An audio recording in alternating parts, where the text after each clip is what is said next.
Question number 9 के अंदर देखते हैं, ये भी कैपेसिटिव रिएक्टेंस के ऊपर बेस्ड है। टॉपिक नंबर 2 कैपेसिटिव और इंडक्टिव रिएक्टेंस की प्रॉब्लम फॉर प्रैक्टिस सॉल्व कर रहे हैं। एसएल अरोड़ा आपके पास रेफरेंस बुक है, उसी से सॉल्व कर रहे हैं।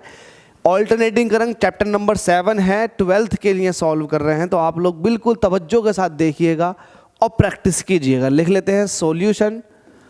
आपको जो भी दे रखा है उसको लिख लेते हैं यहाँ पर। हमसे कह रहा है 1.5 माइक्रोफैरड कैपेसिटर। तो इस इतनी सी लाइन से आपको पता लग गया है कि कैपेसिटर की कैपेसिटेंस दे रखी है 1.5 माइक्रो का मतलब होता है 10⁻⁻⁶ फैरड। तो कैपेसिटी दे रखी है आपको कैपेसिटर की। हमसे कह रहा है has a capacitive reactance of 12 ओम।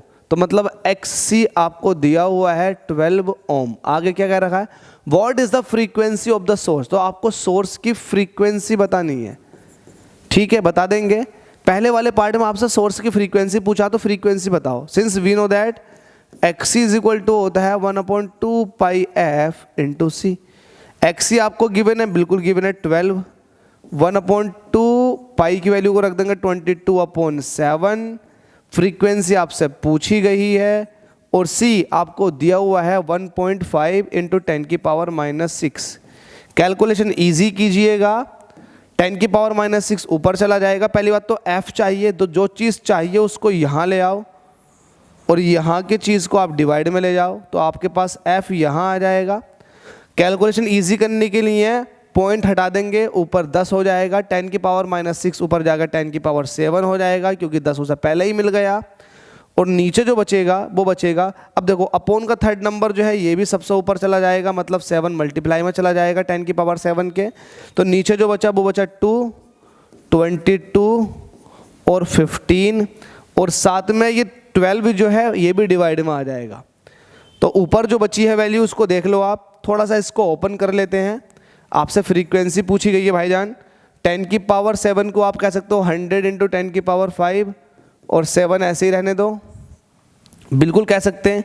ये 2 है और ये 15 है। तो देखो 2, 22, अब इसको ऐसे रहने दो 2 इंटू 22 और क्या 15 इंटू 12, 15 इंटू 12 ये है आपके पास। 2 से काटेंगे 50 बार चला जाएगा पूरा का पूरा। और देख लेते हैं कुछ हल्का हो सकता है क्या। बिल्कुल 2 से काटेंगे 11 दूनी 22 और ये 25 बार चला जाएगा। 5 से काटेंगे तो 5 पंजे 25, 5 तिया 15 ऐसा हो जाएगा। तो ऊपर जो वैल्यू आई वो आई 5 इंटू 7 इंटू 10⁵ और नीचे जो वैल्यू आ चुकी है वो आ चुकी है 11 इंटू 3 इंटू 12। थोड़ा और हल्का हो सकता है क्या, बिल्कुल हो सकता। ये 10⁵ है, इसे मैं ये कह सकता हूँ 10, इसको मैं कह सकता हूँ 10⁵ था ना, तो इसको मैं 100 इंटू 10⁵3 कह सकता हूँ, बिल्कुल कह सकता हूँ। अब देखो 2 से काटो, ये हो जाएगा 6, ये हो जाएगा 50, फिर से 2 से काटो, ये हो जाएगा 3, ये हो जाएगा 25। तो अब आपके पास 3 3 9 और 11 9 99, तो ये 99 नीचे आ गए और ये ऊपर बचा, नीचे बचा ये। इसको डिवाइड करोगे वैल्यू आएगी 8846। बस इतना सा कैलकुलेशन कर लो आप, 8846 हर्ट्ज। बस इतनी सी कैलकुलेशन कर लो। इतनी से कैलकुलेशन मैंने करके दिखा दी। बाकी छोटी सी कैलकुलेशन इनकी मल्टीप्लाई करो और डिवाइड कर दो 99 से, तो वैल्यू कितनी आ जाएगी 8846 हर्ट्ज। तो आपसे यही पूछा था कि सोर्स की फ्रीक्वेंसी बताओ। आगे ये कह रहा है कि अगर हम फ्रीक्वेंसी को डबल कर दें तो कैपेसिटिव रिएक्टेंस पे क्या फ़र्क पड़ेगा। तो आपको पता है एज वी नो जो XC होता है वो फ्रीक्वेंसी के इन्वर्सली प्रोपोर्शनल होता है। अगर आप फ्रीक्वेंसी को, अगर आप F को डबल कर दोगे तो जो XC होगा वो जस्ट कितना हो जाएगा, आधा हो जाएगा, क्योंकि फ्रीक्वेंसी जो है इन्वर्सली प्रोपोर्शनल है कैपेसिटिव रिएक्टेंस के। तो इस वाली बात को आप लिख दोगे as frequency is inversely proportional with XC, so when frequency is double its XC become half।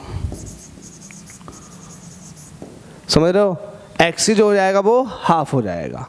तो ये वाली बात ध्यान रखना, क्योंकि इन्वर्सली प्रोपोर्शनल है तो XC हाफ हो जाएगा। शुरुआत में XC कितना था, 12 ओम था, तो बाद में कितना हो जाएगा, 6 ओम हो जाएगा। तो फ्रीक्वेंसी डबल करने से ये हुआ है कि जो कैपेसिटिव रिएक्टेंस थी वो आधी हो गई। इट मीन्स पहले 12 ओम थी तो बाद में कितनी हो गई, 6 ओम हो गई।